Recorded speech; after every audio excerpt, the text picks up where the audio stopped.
Je suis étudiante à la Haute École de Travail Social et c'est dans le cadre d'un module porté sur les relations intergénérationnelles dans l'espace public que nous sommes venus sur le terrain du Petit-Lancy. Donc on a interrogé la population pour connaître finalement leurs besoins. Et de là est ressorti qu'il y avait le pavillon de la Villa Tacchini qui existait mais qui était très peu exploité pour toute la population. Donc on a décidé de faire un projet sur l'appropriation de ce pavillon par les habitants du Petit-Lancy. On a d'abord organisé une première séance d'information avec les personnes qui étaient intéressées, qu'on avait interrogées donc, dans la rue.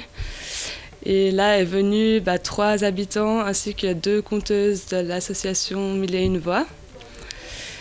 Ensuite, 2 autres habitants sont revenus parce qu'on a fait plusieurs séances d'information où ils ont pu échanger leurs idées sur quel événement pourrait attirer toute la population dans ce pavillon. Puis nous, on a été vraiment les étudiantes en tant que facilitatrices de la parole, mais on n'a pas voulu porter le projet. C'était vraiment le projet des habitants.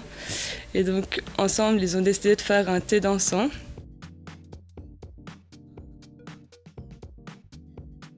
On a convenu d'une date, un dimanche, le dimanche 17 janvier, car de nos diagnostics était ressorti que très peu d'événements avaient lieu durant les week-ends au Petit-Lancy.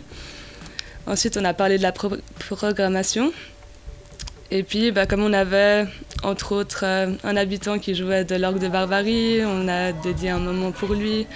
Ensuite, les différents contacts des habitants ont fait qu'on a décidé d'avoir un orchestre, un moment pour danser. Et puis, du fait de ces 2 conteuses qui étaient là, on a voulu faire un moment de conte pour aussi attirer des familles.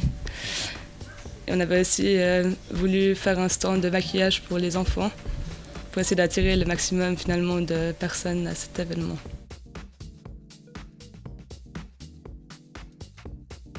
Bilan très positif parce que pour un premier thé dansant organisé par les habitants, une 50aine de personnes s'est déplacée. On a eu aussi autant des familles que des personnes âgées, donc il y avait une diversité dans les âges, c'était notre premier but.